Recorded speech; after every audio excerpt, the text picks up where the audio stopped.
దేవుడు గత ఆదివారం నుంచి ఈ ఆదివారం దేవుడిని కాల్చుకోవాలి. దేవుని స్తోత్రం. హల్లెలూయా హల్లెలూయా. నేను వాక్యం పంపించినట్లయితే గత వారంలో చెప్పిన మాట విధంగా ఎవరైతే దేవుని యొక్క మాట విని దానికి లోబడి దేవుడు మా పట్ల గొప్ప కార్యాలు చేస్తాడో, లేకపోతే వారికి వచ్చిన ఆరోగ్యం నుంచి దేవుడు విడుదల చేస్తాడని, ఇంకా చూసినట్లయితే వారికి ఏదైనా భయంకరమైన కష్టం వచ్చినా ఇబ్బంది వచ్చినా నేను దేవుని యొక్క మాట విని దాన్ని నమ్మటం ద్వారా అనేక మంది దేవుడు పొందుతానని చెప్పి ఎవరైతే దేవుడు లోబడి ఆయన యొక్క మాట వింటారో వారి దేవుడు గొప్పగా దీవిస్తాడు. అలాగే దేవుడు కూడా బైబిల్ గ్రంథంలో భక్తులు దేవుని దగ్గర ప్రార్థన చేయగా వారి దేవుడు ఎలాగా కాల్చి కాపాడవచ్చు చూసినట్లయితే మత్తయి సువార్త 8వ అధ్యాయం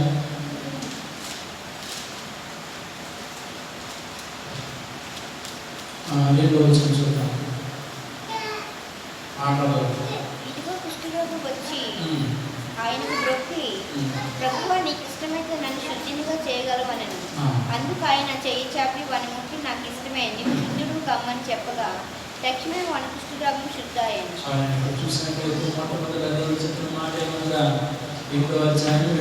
ఇదిగో కుష్ఠరోగి వచ్చి ఆయన బ్రొక్కి, ప్రభువా నీకు ఇష్టమైతే నన్ను శుద్ధినిగా చేయగలవు.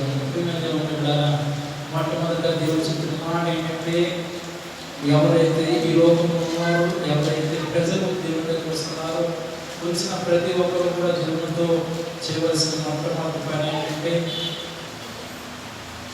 ప్రతి నిమిషం కూడా నాకు ఈ కష్టం వచ్చింది, నాకు ఈ బాధ వచ్చింది, నాకు ఈ దిగులు వచ్చింది, నీకు ఇప్పుడు పోతుందా లేకపోతే పొద్దున్న వచ్చిన సాయంత్రం పోతుందా అన్నట్టుగా కాదు. కానీ మనకు వచ్చిన ప్రతి ఇబ్బంది నుంచి కూడా దేవుడు మనం విడుదల చేయాలని మొట్టమొదటిగా మనందరం కూడా చేయవలసిన పని ఏంటంటే, నేను దేవుని దగ్గర వెళ్ళినట్లయితే దేవుడు నాకు సాయం చేస్తాడు, ఆయన ద్వారా నేను గొప్ప కార్యం పొందుతాను, లేకపోతే నేను స్వస్థత పొందుతానని చెప్పి ఎవరైతే నమ్ముతారో వారు దేవుడు జీవిస్తారు. దేవుడు స్తోత్రం పలికారు.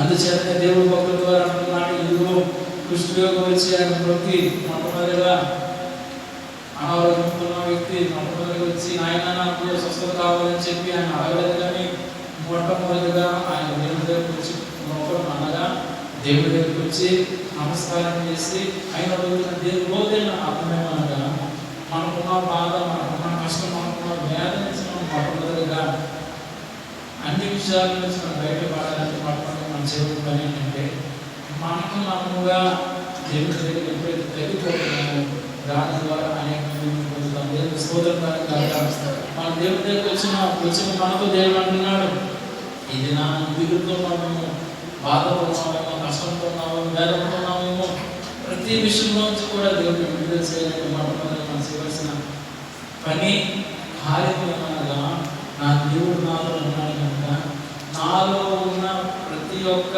విషయాన్ని నేను సరి చేసుకుని ఆయన పాదాల దగ్గర ఎప్పుడైతే నేను వెళ్ళి ఆయన దగ్గరికి వెళ్ళి నేను ఆయన దగ్గర ప్రార్థన చేస్తామో, ఆ ప్రార్థన దేవుడు ఆ కాలంలో ఎలాగైతే వాళ్ళు స్వస్థపరుచున్నాడో అదే రీతిగా నన్ను కూడా స్వస్థపరుస్తారని చెప్పి ఎవరైతే నమ్ముతున్నారో వాళ్ళు దేవుడు జీవిస్తారు. దేవుడు స్తోత్రం కాక మొట్టమొదటి కుష్ఠరోగి ఏం చేస్తున్నారు, దేవుడి దగ్గర ముఖ్యంగా అర్థము తమలో ఉన్న బాధ చెప్పడమే కాకుండా ప్రతి విషయంలో కూడా ఆయన తగ్గించుకున్నాడు. తర్వాత ప్రభువా నీకు ఇష్టమైతే నన్ను శుద్ధిగా చేయమని ఆయన తప్పుని సరి చేసుకున్నట్టుగా దేవుడు ఏం చెప్తున్నాడు, ఆయన దేవుడి దగ్గర మొక్కుతున్నాడు. అర్థము ఆయన ఉన్న ప్రతి ఒక్క చెడుని ఆయన పక్కన పెట్టి ఆయన ఉన్న ప్రతి ఒక్క తప్పును కూడా సరి చేసుకున్న తర్వాత ఆయన మొట్టమొదటిగా దేవుడు అడుగుతున్నమాట, ఆయన నాకు ఈ నీరసం వచ్చింది, వెంటనే నన్ను బాగు చేయమని దేవుడు అడగలేదు. కానీ తండ్రి నీకు ఇష్టమైతే దయచేసి నన్ను ముట్టవా అన్నాడు. అదే నాన్న మీతో కూడా దేవుడు చెప్తున్న మాట ఏంటంటే, ఏదైనా బాధ వచ్చినా ఏదైనా కష్టం వచ్చినా తండ్రి నాకు తీర్చేవా అని అడిగే మాట అడగచ్చు. కానీ ఆయన ఒక్కసారి ఇక్కడ కుష్ఠరోగి కలిగిన వ్యక్తి అలాగైతే నీకు ఇష్టమైతే ఒకసారి నేను ముట్టవా అన్న మాట ద్వారా ఏసై ఏం చేస్తుందంటే మాటని అంశాం పోషించిన అది స్తోత్రం కాదు. మనం ఎక్కడికైనా వెళ్ళినప్పుడు ఏదైనా వస్తువు కొనాలన్నప్పుడు జోబు నిండా డబ్బులు ఉన్నప్పుడు కూడా నాణ్యమైనది వస్తువు మనం కొనకుండా ఏదో బాగుంటుందని చెప్పేసి ఆ వస్తువు ఇంటికి తీసుకొచ్చినట్లయితే అది పని చేయడానికి ముందుగా షాప్లో సరిగ్గా చూసుకోకుండా ఇంటికి వచ్చిన తర్వాత అది ఎలక్ట్రానిక్ వస్తువులైనప్పుడు జాగ్రత్తగా చూసుకోకుండా పరిశీలించకుండా బాగా ఎదుగుతుందో లేదో కూడా, లేకపోతే ఫ్యాన్ అయితే బాగా తిరుగుతుందో లేదో చూసుకోకుండా ఇంటికి తెచ్చుకొని మనం ఆన్ చేసినట్లయితే మనం మొట్టమొదటిగా మనం చేయవలసిన పని ఏంటి? ఉన్నప్పుడే మనం అది ఎలా ఉందో లేదో పరిశీలించాలా, లేకపోతే డబ్బులు తీసుకుని ఇంటికి వచ్చి చెక్ చేసుకోవాలి. ఉన్నప్పుడే చెక్ చేసుకోవాలి.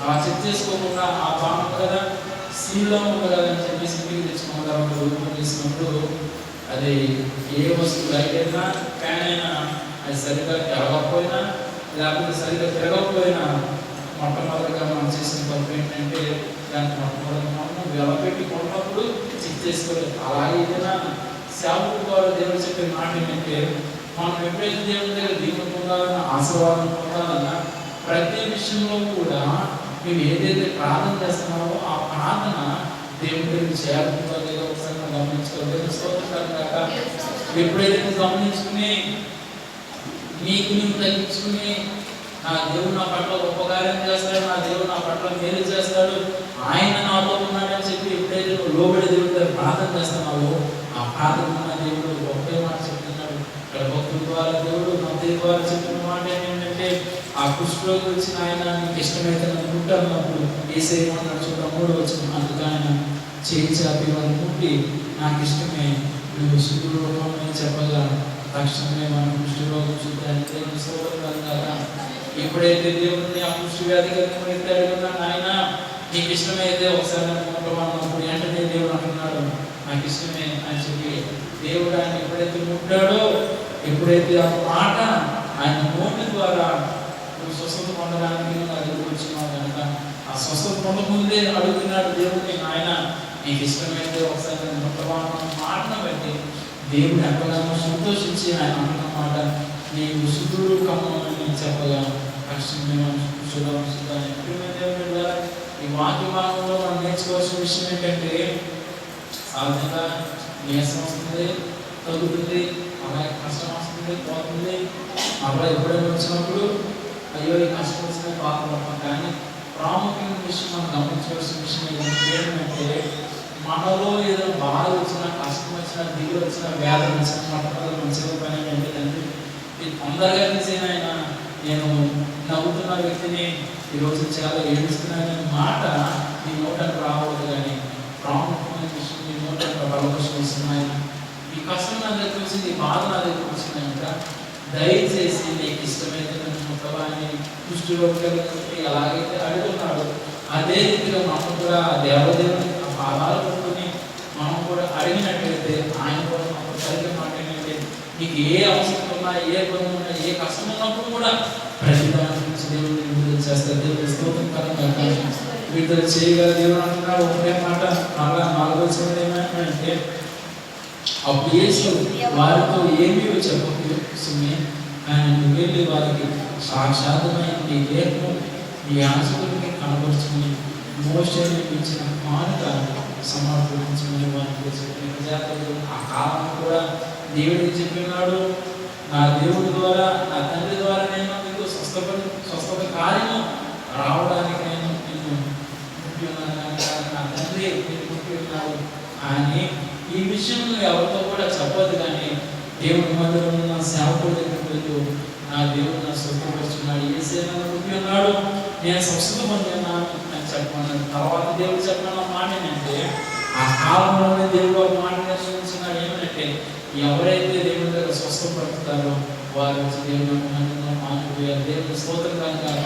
అందుకే దేవుడు అంటున్న భక్తుల ద్వారా మోషే నిర్మించిన కానుక సమర్పించమని వారిని చెప్పింది. రోజున ఆత్మము మీలో ఏదైతే బాధందో, ఏదైతే కష్టం ఉందో, ఏదైతే మిగిలిందో అదంతా కూడా నువ్వు ఎప్పుడైతే నువ్వు దేవుడి దగ్గర నుంచి ఆ బాధ నుంచి విడుదల పొందినావో ఆ బాధ నుంచి ఎప్పుడైతే బయటకు వస్తున్నావు వచ్చిన నీవు ఏం చేయాలంటే దేవుడి మందిరంలో ప్రతి ఒక్క ప్రజలతో చెప్పవలసిన మాట ఏంటంటే నేను దేవుని దగ్గర ప్రార్థన చేస్తున్నాను, ఆ ప్రార్థన దేవుడు విన్నాడు, నన్ను స్వస్థపరచుననే మాట నీ నోటిలో దాచుకోవద్దు. అందరితో చెప్పాలి. దేవుడు స్తోత్రం కాక అలా కాకుండా ఈ లోకంలో ప్రజలు చేసే మొట్టమొదటి పని ఏంటంటే వారు కొన్ని దీవెన వరకు కూడా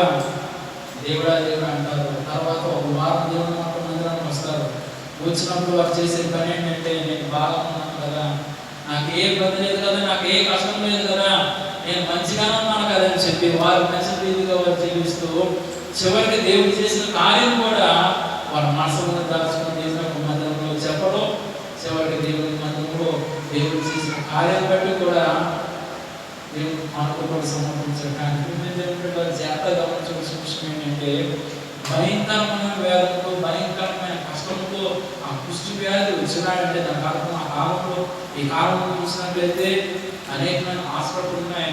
వారు హాస్పిటల్లో ట్రీట్మెంట్ చేసుకున్న తర్వాత తిరిగి వస్తారు, వారు తగినంత వరకు కూడా వారు హాస్పిటల్లో ఉంటారు. కానీ ఆ కాలంలో కుష్టి వ్యాధి కలిగిన వ్యక్తిని ఏం చేశారంటే ఊరి చివరన ఎక్కడో మారుమూల ప్రాంతంలో పెట్టి, ఇంకా చూసినట్లయితే వారి ఇంట్లో వాళ్ళు ఎవరైనా భోజనం చేసినట్లయితే ఆ భోజనము అలాంటి దూరంలో పెట్టినప్పుడు అది తీసుకుని మరలా వాడు భోజనం చేసి మరలా ఆ గిన్నె అందులో పెడితే మరలా దాన్ని శుభ్రం చేసుకుని అక్కడ కడుక్కుని తర్వాత ఆ వస్తువుని ఇంటికి పట్టుకెళ్ళేవారు. కానీ ఎవరు కూడా వారి కుటుంబంతో కలిసేవారు కాదు, వీరు తగ్గేవారుగా వారు వచ్చి ఊరిలో తిరిగేవారు కాదు. అయినప్పుడు కూడా దేవుడు నన్ను స్వస్థపరుస్తాడు, దేవుడు నాలో ఉన్న బాధను తీరుస్తాడు.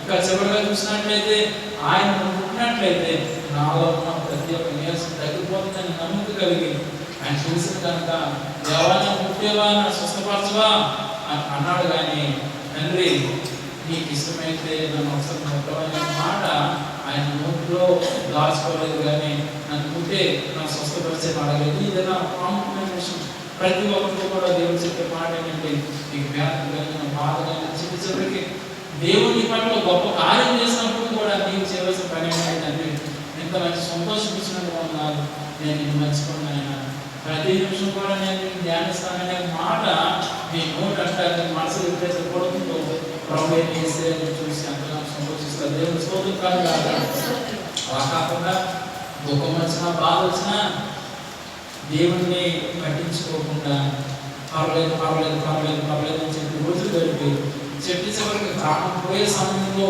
నువ్వు దేవుని యొక్క మందిరానికి వచ్చినప్పుడు కూడా ఆ దేవదేవుడు చేసిన మొట్టమొదటి పని ఏంటంటే, నిన్ను ప్రేమించే దేవుడు నేను కాపాడి స్వస్థపరచని దేవుడు స్తోత్రం కాదు.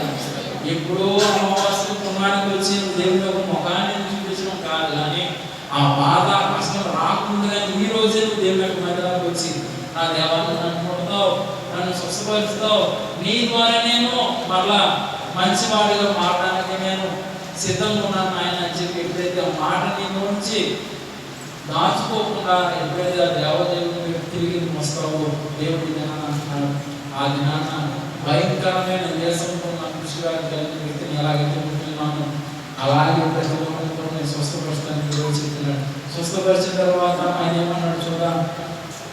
అదే అధ్యాయంలో ప్రతి నిమిషం కూడా మనము ఎంతో గొప్ప కార్యాలు ఈ లోకంలో చూడాలన్నా, ప్రతి ఒక్క కుటుంబంలో గొప్ప కార్యాలు చూడాలన్నా మనం ఏదో మందిరానికి వస్తున్నాం విడిపోతున్నాం అన్నట్టుగా కాదు, కానీ హృదయపూర్వకంగా నా దేవుడు నా పట్ల గొప్ప కార్యం చేస్తారని ఎవరైతే నమ్ముతారో వాళ్ళ దేవుడు చూస్తారు. దేవుని స్తోత్రం కాదు. ఇంకా స్త్రీల కోసం చూసినట్లయితే వాళ్ళకి చక్కని బంగారం కావాలని, చక్కమైన పట్టీలు కావాలని, ఇంకా ఏదైనా వాళ్ళకి ఏదైతే అవసరం ఉందో అవన్నీ కావాలని కోరినప్పుడు ప్రాముఖ్యంగా మీరు చేయవలసిన పని ఏంటంటే, ఇంట్లో ఉన్న యజమానులు అడుగుతారు, చిన్నవారు అయితే వారి తల్లిదండ్రులు అడుగుతారు. కానీ ఏదైనా దేవుడు అంటున్నాడు, వారిని అడిగినప్పుడు కూడా వారి దగ్గర డబ్బులు లేనప్పుడు మనం ఎంత అడిగినా సూర్యుడు కానీ మొట్టమొదటి అడగవలసిన మాట ఎవరంటే ప్రభు చేసింది దేవుడు స్తోత్రం కనుక. ఎప్పుడైతే మనం అడుగుతున్నామో ప్రతి దాన్ని కూడా దేవుడు చూసి ఒక సమయం వచ్చినప్పుడు అన్నీ కూడా దేవుడు ఇస్తాడు. ఇచ్చిన దేవుడు ఏమన్నా చూద్దాం. మత్తయి సువార్త మళ్ళా అదే అధ్యాయంలో 5వ వచనం చూద్దాం. ఆయన కపెర్నహూములో ప్రవేశించినప్పుడు ఒక శతాధిపతి ఆయన ఎదురుకు వచ్చి, ప్రభువా, నా దాసుడు పక్షవాయువుతో ముదురు బాధపడుచున్న ఇంట్లో పడి ఉన్నాడని చెప్పి ఆయన విద్యార్థి నుంచి మొదలుగా చూసినట్లయితే కుష్టి వ్యాధి కలిగిన వ్యక్తి, నాయన నీకు ఇష్టమైతే నన్ను ముట్టవా అన్నాడు. అలాగే దేవుడు చూసి ముట్టాడు, స్వస్థపడినాడు. రెండవదిగా చూసినట్లయితే కపెర్నహూములో ప్రవేశించినప్పుడు శతాధిపతి ఆయన వచ్చి యేసయ్య ఒక ప్రాంతం నుంచి వేరే ప్రాంతం సువార్త ప్రకటించుకుంటూ వెళ్ళిపోతూ ఒక ప్రాంతానికి వచ్చినాడు. ఆ ప్రాంతం పేరు కపెర్నహూము. కపెర్నహూము అనే ప్రాంతం వచ్చినప్పుడు ఆ ఊరిలో ఎవరైతే ఒక ఉన్నతమైన స్థాయిలో ఉండి ఒక మంచి పేరు ప్రతిష్ట కలిగిన వ్యక్తి ఎదురుగా వచ్చిన విజయాన్ని ఏమన్నాడు? ఆలోచన, ప్రభువా నా దాసుడు పక్షవాయుతో ఇల్లు బాధపడుచున్నాడు, ఇంటిలో పడి ఉన్నాడని చెప్పి ఆయన పెట్టుకున్నాడు. ఇక్కడ కూడా వచ్చిన వ్యక్తి ఏమంటున్నాడు? ఆయన నాకు ఇంటిలో ఒక వ్యక్తి ఉన్నాడు, ఆయన చాలా బాధపడుతున్నాడు, చాలా తిరుగుతున్నాడు, చివరికి ఆయన కాలు చేతులు పనిచేయట్లేదు. ఆయన దయచేసి నువ్వు ఒకసారి మా ఇంటికి వచ్చినట్లయితే నేను చేసే ప్రార్థన ద్వారా ఆయన స్వస్థత పొందుతాడనే మాట ఆయన నోటి ద్వారా పలుకున్నప్పుడు ఏసు ఏమన్నా చూద్దాం, వేడి వచ్చింది. ఏసు నేను వచ్చి వాడిని స్వస్థపరచదని అతనితో చెప్పగా ఆ శతాధిపతి, ప్రభువా నీవు నా ఇంటిలోకి వచ్చేటప్పుడు నేను ఆడుకున్నాను. స్తోత్రం కలుగాక. ఎప్పుడైతే దాసుడి కోసము యజమానుడు చెప్పినాడు, ఆయన నా దాసుడు చాలా బాధతో ఉన్నాడు, లేవలేని స్థితిలో ఉన్నాడు, దయచేసి ఆయన వచ్చి నువ్వు ముట్టవా అని అడిగాడు. కానీ అడిగినప్పుడు కూడా యజమానుడు మరలా దేవుడితో అంటున్న మాట ఏంటంటే, నేను ఎంత ఉన్నతమైన స్థితిలో ఉన్నప్పుడు కూడా మీరు మా ఇంట్లోకి రావాలంటే, మా ఇల్లు ఎంత గొప్పదైనప్పుడు కూడా, ఎంత సుందరమైనప్పుడు కూడా నేను యోగ్యతగా కలిగిన వాడు కనుక దయచేసి నేను చెప్పే మాట ఒకసారి వినండి చెప్తున్నాడు. ఏమంటున్నాడు? ఆ శతాధిపతి, ప్రభువా ఎంతో వచ్చిన ఆ శతాధిపతి, ప్రభువా నీవు నా ఇంట్లోకి వచ్చినప్పుడు నేను పాత్రను కాను, నీవు మాట మాత్రం సెలవు, అప్పుడు నా దాసు స్వస్థపడను. దేవుడు స్తోత్రం కలిగాక. దాసుల కోసము యజమాని ఏమన్నాడంటే, నువ్వు నా ఇంట్లోకి రావద్దు, నేను యోగ్యత కలిగిన వాడిని కాదు కనుక ఒక్కసారి నీవు నీ నోటు ద్వారా ఒక మాట పలికినట్లయితే నా దాసుడు స్వస్థపడతాడు అని మాట పలుకున్నాడు. ఇక్కడ కూడా యజమాని చెప్పిన మాట ఏంటి? ఆయన స్వర్గమన్నాడు ఇంటికి, అయినప్పుడు కూడా ఆయన వచ్చి నేను ముట్టి నేను ప్రార్థన చేస్తానన్నాడు. అయినప్పుడు కూడా యజమాని ఏమంటాడంటే, ఆయన నేను అర్హును కాదు, దయచేసి నన్ను క్షమించి నీవు ఇక్కడి నుంచి ఆ మాటను బోధించిన ఆయన ఆ మాటను బట్టి నీ నోటి నిండా ఆ మాట ఎప్పుడైతే ఆ శబ్దం వస్తుందో ఆ శబ్దం ద్వారా నా దాసుడు స్వస్థపడతాడు అని చెప్పినప్పుడు తొమ్మిదో వచ్చిన దేవుడు ఏమన్నాడు చూడండి, నేను కూడా అది కారణం ఓడిన వాడును, నా చేతి కింద సైనికులు ఉన్నారు, నేను ఒకటి పొమ్మంటే పోను, ఒక రమ్మంటే వచ్చును, నా శ్వాసను చేయమంటే చేయను ఉపయోగించింది. అప్పుడు అధికారం అన్నాడు, నేను నా ఇంటికి నేను ఎందుకు రావడానంటే నేను ఒక అధికారిని, నేను చెప్పినట్లయితే చెబుతాడు, నేను ఉండమంటే ఉంటాడు, వద్దంటే వెళ్ళిపోతాడు. అయినప్పుడు కూడా నేను అంత ఉన్నతమైన స్థితిలో ఉన్నప్పుడు కూడా మీరు మా ఇంటికి వస్తారన్నప్పుడు కూడా నేను విలువెత్తలేని వారిని కనుక దయచేసి నీ నోటి ద్వారా ఒక మాట పడపానాయన అని అడిగినప్పుడు యజమాని చెప్పిన మాటను బట్టి దేవుడు అంటున్నాడు, యేసు ఈ మాట విని ఆశ్చర్యపడి వెంట వచ్చి వారితో చూసి, ఇశ్రాయేలులో నేను ఎవరికైనా నేను ఇంత విశ్వాసం ఉన్నట్టు చూడలేదు, నిశ్చయంగా మీతో చెప్తున్నాను అన్నాను. దేవుడు స్తోత్రం కాక. దేవుడు మళ్ళా చెప్తున్న మాట ఏంటంటే, నమ్మకమైన దేవుడు బిడ్డలారా, ఇది నాన్న నువ్వు దుఃఖుకున్నావేమో, బాధకున్నావు, వేదనుకున్నావేమో, ఇక చివరికి దేవుడు అంటున్నాడు, నీళ్ళు ఉన్న బాధ ఎవరికి చెప్పని స్థితిలో ఉన్నావేమో, కానీ దేవుడి దినాన్ని ఏమన్నాడంటే, నువ్వు ఎంత ఉన్నతమైన స్థితిలో ఉన్నప్పుడు కూడా ఆ దినాన్ని యజమానుడు ఎలాగైతే దాసుడి కోసము అడిగి నువ్వు నా ఇంటికి రావద్దు, ఒకసారి నీ మాట పలికినట్లయితే ఆ దాసుడు స్వస్థపడతాడు నీ మాట పలికినప్పుడు యేసయ్య ఈ రెండో వ్యక్తి ద్వారా కూడా సంతోషించున్నాడు. ఏమని సంతోషించున్నాడంటే, ఇలాంటి వ్యక్తి నేను ఇశ్రాయేల్ ప్రజలు ఎవరు చూడలేదు, అయినప్పుడు కూడా నేను నీకున్న విశ్వాసాన్ని చూసి నేను ఎంతో సంతోషిస్తాను అంటే స్తోత్రం కలగాలి. మొన్న సోమవారం వరకుని ఈ దినం వరకు మనము దేవుడు ప్రార్థన చేయగా దేవుడు ఆ ప్రార్థన విని ఇది నా దేవుని యొక్క మందిరాన్ని తీసుకొచ్చిన మళ్ళా సోమవారం వరకు శనివారం వరకు కూడా మీ యొక్క పనిపాటులో ఉంటారు, చదువుకునే వారు చదువుతారు, ఉద్యోగాలు చేసేవారు ఉద్యోగాలు చేస్తారు, మళ్ళా ఆదివారం వచ్చి దేవుడి మందిరంలో కూర్చోవాలంటే దేవుడు అంటున్నారు. ఆ దినమైన యజమానుడు ఎలాగైతే వచ్చినట్టు అడిగినాడు అదే విశ్వాసం కలిగి ఉన్నట్లయితే నిన్ను కూడా నేను స్వస్థపరుస్తాను. దేవుని స్తోత్రం కలిగాక. ప్రేమ దేవుని పెట్టారు వాళ్ళ దేవుని జ్ఞాపకం చేసిన విషయం ఏంటంటే, నేను దేవుని మందిరానికి వచ్చినాను, నేను చాలా తిరుగుతున్నాను, నేను చాలా బాధతున్నాను, ఆ బాధ తీర్చేవాడు ఎవరు లేడు, అయినప్పుడు కూడా ఆయన పాదాల పట్టుకుని నేను వేడుకోవడానికి దినాలు వచ్చినాను కనుక దయచేసి నన్ను స్వస్థపరచువా, నాలో ఉన్న వేదననే, నాలో ఉన్న బాధను నీవని చెప్పి ఎవరైతే దేవుని మందిరంలో వచ్చి అడుగుతున్నారో మన దేవుడు తీరుస్తున్నారు, ముట్టుకున్నారు, స్వస్థపరుస్తున్నారు. దేవుని స్తోత్రం కలుగుతారు. దైవ సేవకుల ద్వారా దేవుడు చెప్పిన మాట ఏంటంటే, పౌలు గారి దేవుని మందిరంలో వచ్చిన మీరు మళ్ళా దేవుడు చెప్పిన మాట ఏంటంటే, 2 దినాల క్రితం భయంకరమైన నీరసంతో ఉన్నారు, మళ్ళా దేవుడు ఈ దినాన్ని స్వస్థపరుచుకున్నాడు.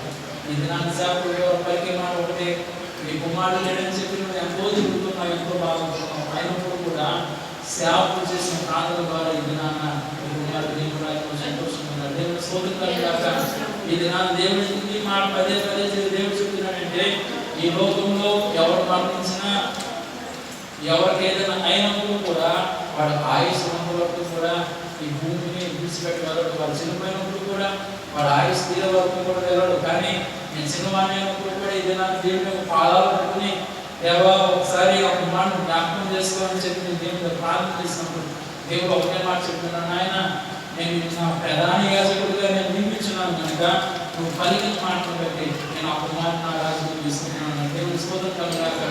ఇది నా తండ్రిగా మీకు అనుకుంటున్నావు, ఎంత బాధపడుతున్నావో నేను చూస్తున్నాను. పిల్లలు మాట్లాడలేదు, పరలోక రాజ్యంలో దేవుడు కూడా చూస్తున్నాను. కానీ ఒకటే మాట, భూమి మీద ఉన్నంత కాలం కూడా మనుషులు పుడతారు, చనిపోతారు, మళ్ళా పుడతారు, చనిపోతూ ఉంటారు. కానీ దేవుడు ఇచ్చిన ఆశీర్వాదం ఎప్పటికీ కూడా పోదు. దేవుని స్తోత్రం కలుగుగాక. ఆ కాలంలో దేవుడు మోసతో చెప్పిన మాట ఏంటంటే, నా కుమారుడా, ఇజ్రాయెల్ ప్రజలు నా దగ్గర ఎంతో పోరాడుతున్నారు, ఎంతో తిరుగుతున్నారు, ఎంతో బాధతున్నారు. ఒకసారి నువ్వు వాళ్ళ దగ్గరకు వెళ్ళి నీకు తోడుగా నేను ఉంటానని చెప్పినప్పుడు మోషే అన్న మాట ఏంటంటే, ఆయన నేను ఎంతో తిరుగుతున్నాను, ఎంతో బాధతున్నాను, నేను ఒకరికి ఎదురు చెప్పడానికి నేను సిద్ధంగా ఉన్నాను. కానీ ఇంచుమించు 30 లక్షల మంది 40 లక్షల మంది ఉన్నారు, వారికి నేను ఎలా చెప్పను ఆయన అని చెప్పి ఎంతో దేవుడితో ప్రార్థన చేస్తున్నప్పుడు దేవుడు ఒకటే మాట చెప్పినాడు, నీతో పాటు వచ్చేవాడు నేను అన్నాడు. దేవుని స్తోత్రం కనుక అదే రీతిగా ఆ కాలంలో దేవుడు మోసే ద్వారా అనేకమైన సూచకాలు చేస్తున్నాడు. చివరికి ఎవరైతే దేవుని యొక్క మాట వినకుండా ప్రజలు బాధ పెట్టుకున్నాడో వాడే సరి చేసుకోలేదు. కానీ దేవుడి చేత ఏదైతే కార్యాలు చేపట్టాయో అవన్నీ కూడా చూసిన పొరవ ఏమన్నాడంటే, చివరికి మీ దేవుడికి నేను ప్రార్థన చేస్తానన్నాడు కనుక దూరంగా పోవద్దు, నాకు దగ్గరగా ఉండి మీ దేవుడికి ప్రార్థన చేయండి, నా కోసం కూడా ప్రార్థన చేయండి అనే మాట వాళ్ళ నోటి ద్వారా వచ్చింది. అయినప్పుడు కూడా ఈ కార్యం ఎప్పుడు జరిగిందంటే, మోషే దీని యొక్క మాట వినడం ద్వారా దేవుడు కార్యం చేస్తుంది. ఈ దినాన్ని సేవకుల ద్వారా చెప్పే మాట ఏంటంటే, ఆ దినాన్ని దేవుడు ఎలాగైతే మోషేకి వాగ్దానం ఇచ్చినాడో అదే రీతిగా దేవుడు చెప్పే మాట ఏంటంటే, దిగులు పడదు, వేల పడదు, బాధపడదు, నీ కుటుంబం ఎంతో దిగులుతో ఉన్నది. మొదటి పూర్తయింది, 2 నెలలు వచ్చేసింది, 2 నెలలు వచ్చేసింది. అయినప్పుడు కూడా దేవుడు అంటున్న మాట ఏంటంటే, నువ్వు ఎంతైతే దిగులుతో ఉన్నావో ఆ దిగులంతా కూడా తీసివేసి ఇంకా మేము ఉన్న పరిస్థితుల్లో పెట్టాము. దేవుని స్తోత్రం కలిగిన ఎందుకు దేవుడి మాట చెప్తున్నాడంటే, భూమి మీద ఎంతో మంది సేవకులు ఉన్నారు. నేను సేవకులు తప్పుపడలేదు, కానీ ఎవరైతే దేవుని దగ్గర ప్రార్థన చేస్తారో, ఎవరైతే దేవుని లోపడతారో, ఎవరైతే కన్నీరు కాల్చి దేవుని యొక్క బిడ్డల కోసం ప్రార్థన చేస్తారో ఆ ప్రార్థన దేవుడు ప్రతి ఒక్కరు కూడా దేవుడు దీవిస్తారు. దేవుని స్తోత్రం కలుగుగాక. ఇది నా పరిశుద్ధాత్మ దేవుడు చెప్పే మాట ఏంటంటే, ఆయన కోసమే కాదు కానీ ఇక్కడ కూర్చున్న ప్రతి ఒక్కరితో కూడా దేవుడు చెప్పే మాట ఏంటంటే, ఎవరైతే దేవుడు లోపడతారో, ఎవరైతే కన్నీరు కాల్చి దేవుడికి తిరిగి నా దేవుడు నా పట్ల గొప్ప కార్యం చేస్తారు, నా పట్ల గొప్ప మేలు చేస్తారు, నా కుటుంబం ద్వారా అనేక మంది దేవుని దగ్గర మాట్లాడాలని ఎవరైతే నమ్మి దేవుని దగ్గర ప్రార్థన చేస్తారో వారందరి కోసం దేవుడు చెప్తుంది, దినాన్న దిగులుతో ఉన్నామేమో, దుఃఖంతో ఉన్నామేమో, వేదంతో ఉన్నామేమో, చివరికి నీ హృదయంలో ఉన్న బాధ ఎవరితో కూడా చెప్పుకునే స్థితిలో ఉన్నామేమో. కానీ దినాన్ని పరలోక రాజ్యం దేవుడు చెప్తున్న మాట ఏంటంటే, నీ ద్వారా అనేక మార్పు కలగాలంటే దేవుని మొట్టమొదటిగా మిమ్మల్ని ఒక ఉన్నతమైన దేవుని స్థితిలో తీసుకుపోతారు. ఒకరికాదు అమ్మని కూడా దేవుని స్తోత్రం కలుగుగాక. ఎప్పుడైతే దేవుడు మిమ్మల్ని ఒక స్థితిలో తీసుకువెళ్తున్నాడు, మీరు చేయవలసిన పని ఏంటంటే, నా దేవుడి వరకు కూడా కాపాడాడు కనుక నేను ఆ కాపాడిన విషయాన్ని మర్చిపోనని చెప్పి ఎవరైతే జ్ఞాపకం చేసుకుంటారో వాళ్ళు దేవుడు తెలుస్తారో. నా పిల్లలను కరుణించద్దు, పూజలో పెట్టండి. ఈ దినాన్న సేవకుడి ద్వారా ఒక విషయం నేను చెప్పాలనుకుంటున్నాను, అది బాధకరమైన విషయమే. అయినప్పుడు కూడా ఈ రోజున దేవుడు ఎంతో దుఃఖిస్తున్నాడు, ఎంతో వేదనతో ఉన్నాడు. ఈ విషయము రికార్డ్ అవుతుంది. అయినప్పుడు కూడా నేను మాట్లాడదు, రికార్డు అవుతుంది. అయినప్పుడు కూడా నేను చెప్పిన మాట వింటున్న మీరు చాలా జాగ్రత్తగా గమనించండి. బిడ్డలారా, ఎవరైతే తల్లిదండ్రులు బిడ్డలిస్తున్నారో వారు ఇది ఏ నెల ఆగస్టు వచ్చేసింది. పరీక్షలు ఎప్పుడు ఏప్రిల్ అయ్యా, మేలో అయ్యారు. ఏప్రిల్ అయిపోయింది, మే నెల అయిపోయింది, మే, జూన్, జూలై, ఆగస్టు 4 నెలలు అయిపోతుంది. సేవకుడుగా నేను పదే చెప్తున్నాను ఏమంటే, దేవుడు మీ పట్ల ఏదైతే కార్యం చేస్తున్నాడో అది వెంటనే చెప్పండి. కొద్ది సమయం అయిపోయినప్పుడు కూడా దాన్ని మీరు మర్చిపోకుండా దేవుడు మంది కూడా చెప్పమని చెప్తున్నాను. నేను మనుషుల పేరు చెప్పట్లేదు, కానీ ఈ రోజు వరకు కూడా ఎవరైతే దేవుని కృప ద్వారా పాస్ అయ్యారో ఈ రోజు కూడా దేవుని మందిరంలో వచ్చి సాక్షి చెప్పడానికి వారికి ఏమవుతుందో నాకు తెలియట్లేదు. కానీ సేవకుడిగా నేను ఎంతో బాధపడుతున్నాను. రోజులు గడిచిపోతున్నాయి, ఇంకో 2-3 నెలలు పోతే డిసెంబర్ వచ్చేస్తుంది, మళ్ళీ క్లాసు మారిపోతారు. కానీ ఒక విషయం జ్ఞాపకం చేసుకోండి, సేవకుడిగా నేను ఎంతైతే కన్నీరు కార్చి ప్రార్థన చేస్తున్నామో ఆ ప్రాణం దేవుడిని ప్రతి ఒక్కరు కూడా దేవుడు జీవిస్తున్నాను. దేవుడు స్తోత్రం కలుగుతారు. ఒకరి కోసం ఎందుకు నేను పదే చెప్తున్నానంటే, మీకు మంచి మార్పులు వచ్చాయంటే ఎవరి ద్వారా? మీ తెలుగు కాదు, మీ జ్ఞానం కాదు. అయినప్పుడు నేను అలాగే చూస్తున్నాను, ఎప్పుడు చెప్తారు అనేసి. ఇంకా చూస్తున్నాను. ఇది ఆగస్టు నెల వచ్చేసింది. అయినప్పుడు కూడా వారు హృదయంలో రాసుకున్నారు, చక్కగా కాలేజీకి వెళ్ళిపోతున్నారు, చక్కగా చదువుకుంటున్నారు, హ్యాపీగా ఉన్నారు. కానీ ఏదైనా సేవకుడు దేవుడు చెప్పిన మాట ఏంటంటే, ఎంతైతే దేవుడు ప్రేమిస్తాడో అంతే దేవుడు బాధపడతాడు. ఆయన దగ్గర నుంచి ఏదైనా వచ్చిందంటే సేవకుడిగా నేను అప్పుడు కూడా నేను ఉన్నా, అయినప్పుడు కూడా కోరిని బాధ తెచ్చుకున్నట్లయితే నేను ఏం చేయను. దేవుని స్తోత్రం కలుగుతాను. ఈ రోజుకైనా మీ హృదయంలో ఉన్న ఆలోచన పక్కన పెట్టి, ఆయన నా బిడ్డల్ని మంచి మార్పులను పాలు చేసావు, నేను చేసిన తప్పే రోజులు గడిచిపోయింది. అయినప్పుడు కూడా నా కోసం చెప్తున్నాను కనుక దయచేసి నన్ను క్షమించిన ఆయన చెప్పి ఇప్పటికైనా బయటకు చెప్పకపోయినా మీ మనసులో మీరుగా మీ హృదయంలో క్షమించిన ఆయన చెప్పి మీరు అడిగినట్లయితే పర్వరాజు దేవుని క్షమిస్తారు. ఆ వాడప్పుడు కూడా మీరు ఆ మాట్లాడకుండా మీరు రోజు గడుపుకుంటూ చదువుకున్నట్లయితే ఇచ్చిన చదువు దేవుడే, ఇచ్చిన జ్ఞానం దేవుడే, అవన్నీ కూడా ఆయన చేతిలో ఉన్నాయి. ఇచ్చిన వాడు అవన్నీ కూడా తీసుకున్నాడండి. ఎవరు కూడా ఏమి చేయలేదు. దేవుని స్తోత్రం. ఎందుకంటే నేను ఊరుకున్నాను. వ్యక్తిగతంగా వారితో చెప్తా ఉన్నప్పుడు కూడా వారు ఫోన్లో కలలేదు, అక్కడనే వాళ్ళు మాట్లాడుతున్నారు. అయినప్పుడు కూడా మరలా దేవుడు చెప్తున్నాడు. ఇప్పుడు కూడా సమయం మించిపోలేదు. ఈ రోజైనా నా దేవుడు నా బిడ్డల పట్ల గొప్ప కార్యం చేస్తున్నాడు. ఈ రోజు సంతోషంగా వారు చక్కగా చదువుతున్నారని చెప్పి ఎవరైతే ఏమైనా చెప్తారో మన దేవుడు గొప్ప జీవిస్తారు. మరలా దేవుడు చెప్తున్న మాట ఏంటంటే, ఇక్కడ బైబిల్ గ్రంథంలో 2వ విధిగా దేవుడు చెప్తున్నాడు, యజమానుడు ఆయన ఉన్నత స్థితిలో ఉన్నాడు. ఆయన చెప్పినట్లయితే ఆగుతారు, వారు చెప్పినట్లయితే వెళ్తారు. ఏదైనా యుద్ధంలో ఏదైనా చేయమన్నా వారు యజమాని చెప్పిన మాటను బట్టే వారు ముందుకు సాగిపోతారు. అయినప్పుడు కూడా యజమాని చెప్పిన మాట ఏంటి? ఆయన నేను ఎంతో ఉన్నతమైన స్థితిలో ఉన్నప్పుడు కూడా నీవు నా కుటుంబంలో రావడానికి యోగ్యత లేని మాట కనుక దయచేసి నన్ను క్షమించి నా దాసుని మాటలు బట్టి దేవుని అంతగానో సంతోషించిన దేవుడు ఇంకా ముందు విన్నట్లయితే ఏమంటున్నాడు చూద్దాం. మత్తయి సువార్త 9వ అధ్యాయం, ఇక్కడ వాక్యం చూసినట్లయితే 9వ అధ్యాయము 18వ వచనం చూద్దాం. ఆయన ఈ మాటలు వారితో చెప్పుచుండగా, ఇదిగో ఒక అధికారి వచ్చి ఆయనకు మొక్కి, నా కుమార్తె ఇప్పుడే చనిపోయినది, ఆయనను నీవు వచ్చి నీ చెయ్యి ఆమె మీద ఉంచుము, ఆమె బ్రతుకునెను. యేసు లేచి అతను వెంట వెళ్ళాను. ఆయన శిష్యులు కూడా వెళ్ళిరి. చూసినట్లయితే ఇక్కడ దేవుడు చెప్పిన మాట ఆయన ఈ మాట వారితో చెప్పుచుండగా, ఇదిగో ఒక అధికారి వచ్చి ఆయన మొక్కి, నా కుమార్తె ఇప్పుడే చనిపోయినది, ఆయనను మీరు వచ్చి నీ చెయ్యి ఆమె మీద ఉంచుము, ఆమె బ్రతుకును. యేసు లేచి అతని వెంట వెళ్ళను. ఆయన శిష్యులు కూడా వెళ్ళరు. ఇక్కడ జాగ్రత్త గమనించండి. ఈ సువార్త ప్రకటించుకుని ఒక ప్రాంతం నుంచి వేరే ప్రాంతం వెళ్తున్నారు. వేరే ప్రాంతం ఉన్నప్పుడు 9వ అధ్యాయం చదవద్దు, కానీ 9వ అధ్యాయం 13వ వచనం నుంచి 17వ వచనం వరకు చూసినట్లయితే ఒక దినాన ముందు వారు దేవుడు చెప్పిన ఏంటంటే, ఒక ఊళ్ళో ద్రాక్షారసం లేకున్నప్పుడు వేసి ప్రాంతం చేయగా ద్రాక్షారసం నుంచి ద్రాక్షారసం ఆయన ద్వారా రావడానికి తండ్రి ఆయన ఎక్కువ సాయం చేసి ఉన్నాడు.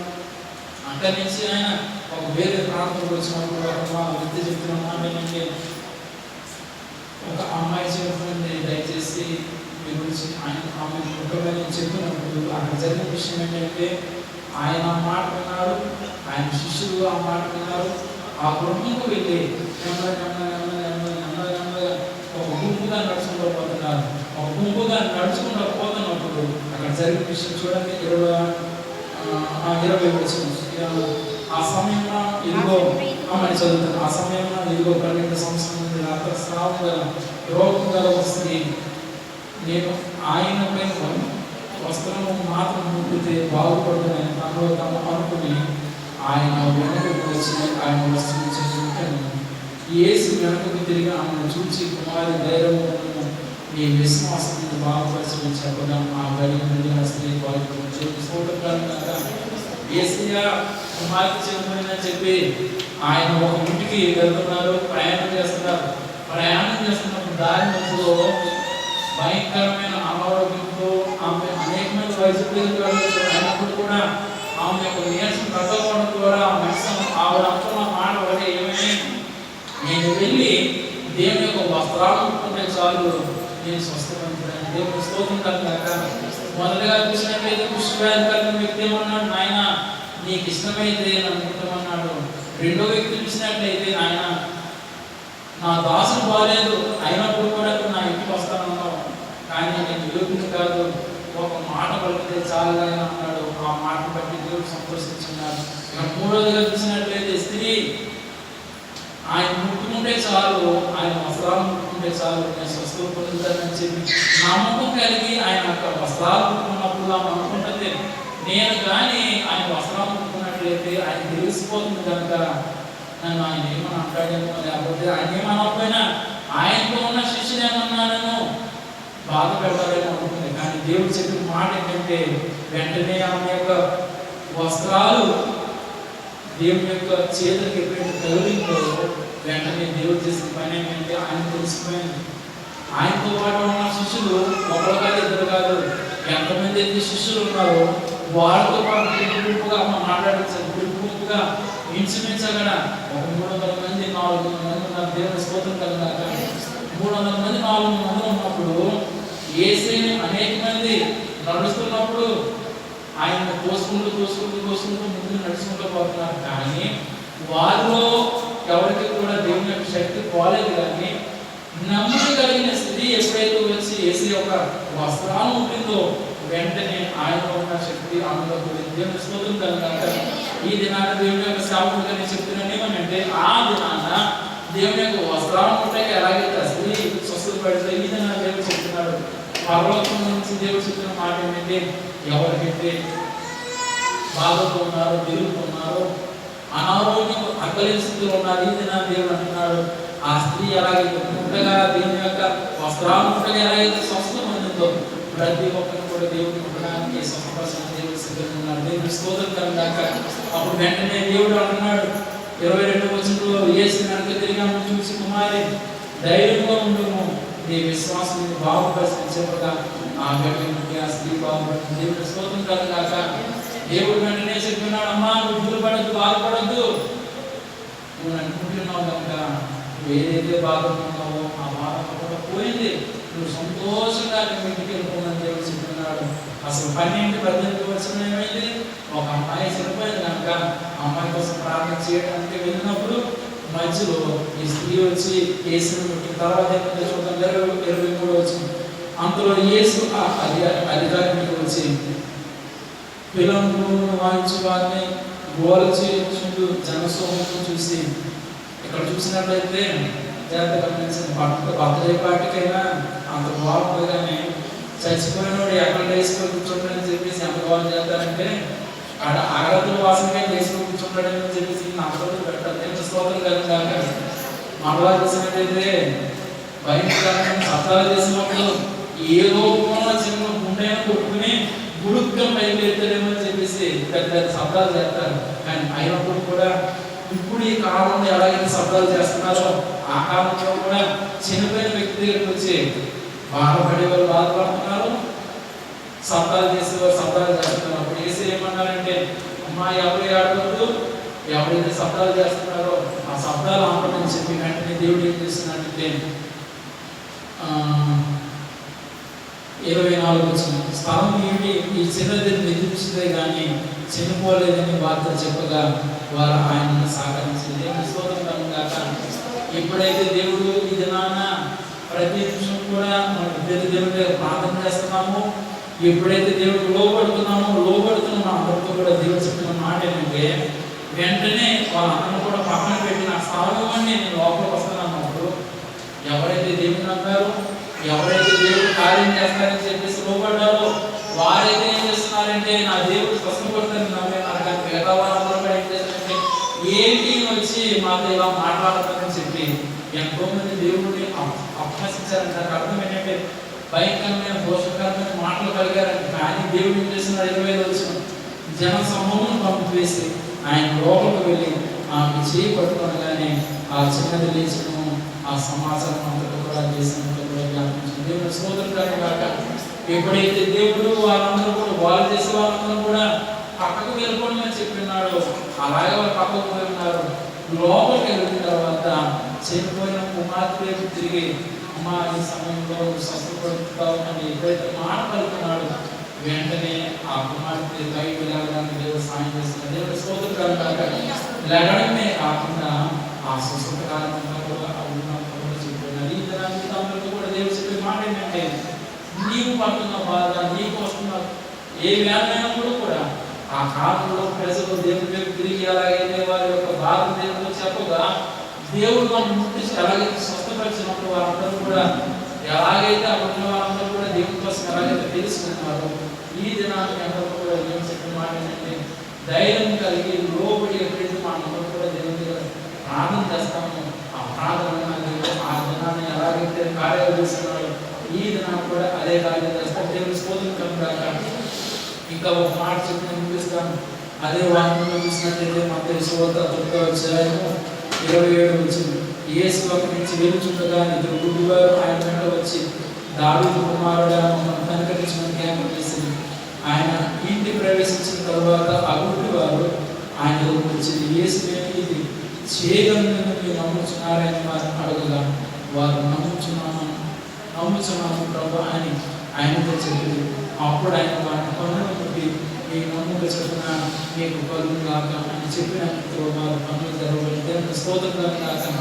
ఈ దినాన దేవుడు చేసిన గొప్ప కార్యాలు, కుష్టి వ్యాధి కలిగిన వ్యక్తిని ఎలాగైతే దేవుడు దేవా ఒకసారి నన్ను ముట్టమన్నప్పుడు నాకు సంతోషమే నేను పొందానన్నాడు, అలాగే యజమానుడు వచ్చి నువ్వు నా ఇంటి దగ్గర రావద్దు కానీ నీ ఒక మాట ద్వారా నా దాసుడు స్వస్థపడతాడు అని చెప్పినాడు. అలాగే దాసుడు చక్కగా దేవుడితో స్వస్థ పొందుతున్నాడు.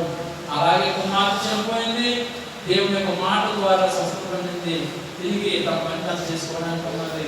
అలాగే భయంకరమైన రక్తస్రావం కలిగిన స్త్రీ వచ్చింది, ఆమెలో ఉన్న బాధ పోవాలని చెప్పి యేసయ్య వస్త్రాన్ని వెంటనే ఆమెలో ఉన్న బాధ చివరికి ఏమైంది, ఇద్దరు గుడ్డివారు యేసయ్య వెళ్ళిపోతున్నప్పుడు ఆయన దగ్గరికి వచ్చిన ఆయన ఒకసారి నన్ను స్వస్థపరిస్తా అన్నప్పుడు యేసయ్య మాట్లాడుతున్నాడు, నీకు నమ్ముకున్నట్లయితే నేను నీ స్వస్థపరుస్తాను అన్నాడు. అలాగే ఆయన నాకు నీ మీద నమ్మకం ఉన్నది అన్నాడు.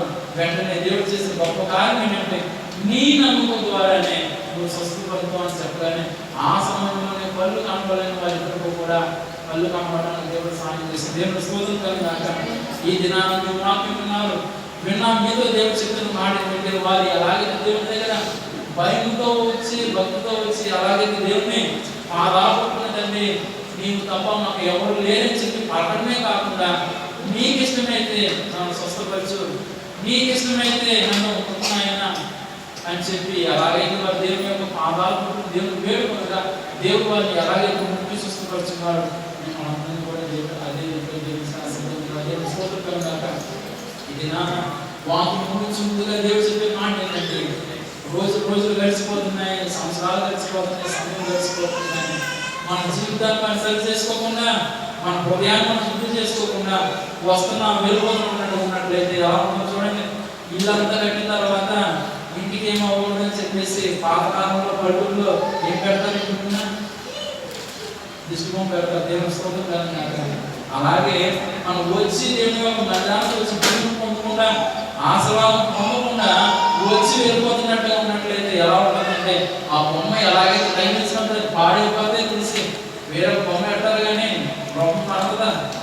అలాగే మన జీవితంలో ఉన్న తప్పును సరి చేసుకోకుండా, మన హృదయంలో ఉన్న పాపాన్ని సరి చేసుకోకుండా నేను వెళ్తున్నాను అన్నట్లయితే ఆ బొమ్మ ఎలాగైతే ఉందో మన జీవితం కూడా మార్పు లేకుండా ఉండిపోతుంది. ఇప్పటికైనా తెలుసుకుని ఆ దేవతలు పాలు పట్టుకుని ప్రార్థన చేసినట్లయితే ఇక్కడ దేవుడు ఎలాగైతే స్త్రీలని కుమార్తెని దాసుడు చెప్పిన మాట ద్వారా, యజమానుడు చెప్పిన మాట ద్వారా దాసుడు ఎలాగైతే స్వస్థపడుతున్నాడు, కుష్టి రోగం కలిగిన వ్యక్తి అలాగైతే ముట్టబడి దేవుని ద్వారా విడిచిపడి మరలా ఆయనకి ఆ నీరసం రాకుండా దేవుని దగ్గర ఎలాగైతే స్వస్థపడుతున్నాడు, ప్రతి ఒక్కరు కూడా అదే దేవుని పొందాలి, అదే ఆశీర్వాదం పొందాలి. చుట్టూ చివరిగా మనం ఆగస్టు నెలలో చూస్తున్నాం, గత నెలంతా కూడా దేవుడు మనం ఎంతగానో కాపాడుతున్నాడు. ఈ నెలలో కూడా మనం కాపాడాలంటే ఏదో వస్తున్నాం, ఏదో వెళ్ళిపోతున్నాం కాదు, కానీ హృదయపూర్వకంగా ఎవరైతే జరుగుతాయి ప్రార్థన చేస్తారో సేవకులుగా చెప్తున్న బయలుదేరి ఈ దినాన్ని సేవకులుగా నేను చెప్పే మాట అంటే నా దేవుడు ప్రతి నిమిషం కూడా కలిగే మాట ఏంటంటే ఎవరైతే ఒక హృదయాన్ని శుద్ధి చేసుకుంటారో, ఎవరైతే వారు ఉన్న పాపాన్ని పోగొట్టుకుని ఎవరైతే నమ్మకం కలిగిన వ్యక్తి తిరుగుతారో వారికి ఇచ్చే దీవెన ఈ భూమి మీద ఎంతమంది అయితే పొందలేదు వారికంటే ఉన్నత స్థితిలోనే పెడతాను. దేవుని స్తోత్రం కలిగాక ఆ దీవెన మీకు కావాలంటే, ఆశీర్వాదం మీకు కావాలంటే, మీ జీవితంలో గొప్ప మేలు కలగాలంటే, మీ కుటుంబంలో ఒక గొప్ప కార్యాలు జరగాలంటే ఒక మాట చేయమంటున్నాడు. ఇప్పటికైనా నీ జీవితంలో సరి చేసుకోకుండా ఏదో వస్తున్నా వెళ్ళిపోతున్నట్టున్నట్లయితే ఏ రోజు కూడా నువ్వు దీవెన పొందలేవు, ఏ రోజు కూడా నువ్వు ఆశీర్వాదం పొందలేవు, ఏ రోజు కూడా నువ్వు నీ హృదయాన్ని సరి చేసుకుని ఎప్పుడైతే వస్తావో అప్పుడే నీలో ఉన్న బాధ పోతుంది, నీలో ఉన్న కష్టం పోతుంది, నీలో ఉన్న అనారోగ్యం పోతుంది అని నమ్మి దేవుడి ప్రార్థించగలం. దేవుడి గురించి మనం